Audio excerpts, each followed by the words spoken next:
When you get to the fourth quarter in life, every now and then you like to look over your shoulder to, kind of see where you've come from and where you've been.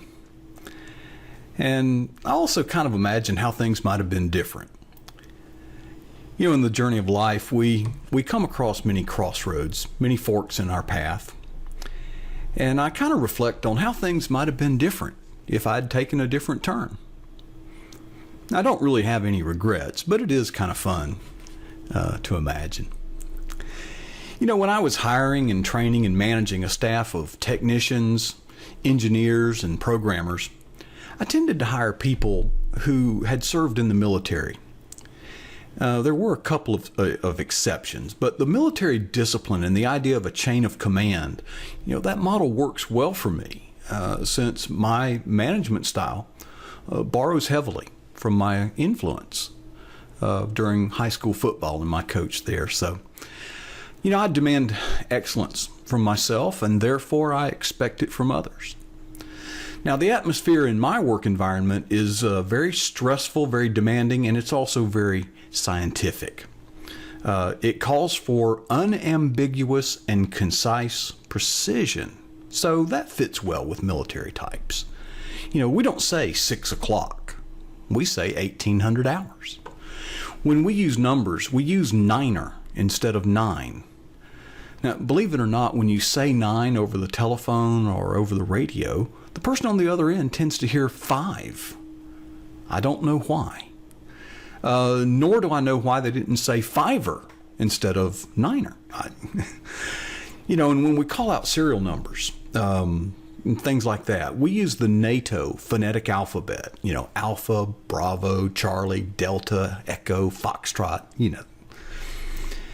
Well, you could say that I'm a tormentor, but that would be an exaggeration and neglects the fact that this tormentor is also a mentor. My employees respected me, and they also liked me. To this day, I maintain fellowship with them. Believe it or not, even some of the ones I've fired. At one point or another, all of them approached me and said that I missed my calling and that I would have made a good CO. CO is commanding officer. Oh, by the way, on Veterans Day, every employee that served in the military was given the day off. The rest of us were expected to work. So why didn't I serve in the military? Did I miss my calling? Well, I may never know. But what I do know is that one day I brought home some ROTC recruiting material. I was awestruck by the sheer power of the weapons and the machinery in that real fancy glossy brochure. I remember showing it to my parents with eyes as wide as saucers. Mine, that is. Not theirs. Well, rather than discourage me, my parents sought the counsel of 2 teachers at my school. Now, keep in mind that this was during a time that our country was mired in the Vietnam War. And military service was just not held in the highest esteem. The notion of war just didn't seem so noble at the time. Well, both teachers kind of sought me out to lecture me on how I wasn't cut out for military service, and that my future held bright promise for, well, something better. Well, I still maintain respect for both of those teachers, but I must say that they were flat out wrong. And how the heck did they know what I was cut out for? I'm pretty sure that their assessment of me was more a reflection of the anti-war sentiment at the time than anything else. Sad. I believe there's way too much emphasis to get high schoolers to make career choices. Now, I concede that there are some notable exceptions. If a young person is hell-bent to become a doctor and is showing manifest proof of that conviction, we'll throw gas on that smoke.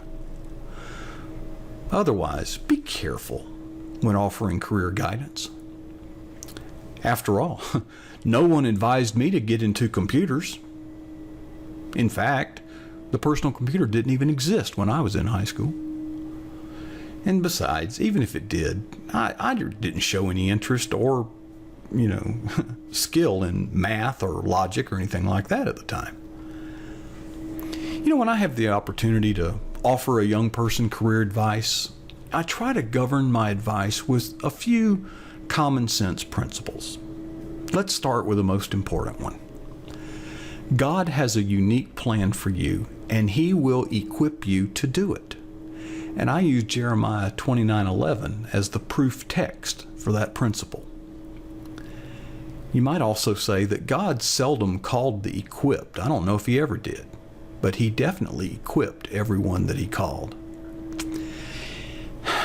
I try to give little consideration to how financially lucrative or rewarding a career might be. I don't want our teachers, I don't want our law enforcement officers, doctors, and so forth doing their job just for the money.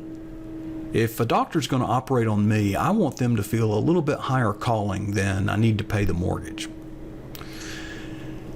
I try to advise young people to find something they like doing. Think about the sports they play, the hobbies that they engage in.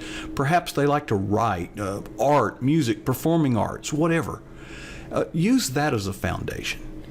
If you inherently enjoy doing something, it's probably a hint. Okay? Besides, if you love it, you'll work hard at it, and you'll be good at it.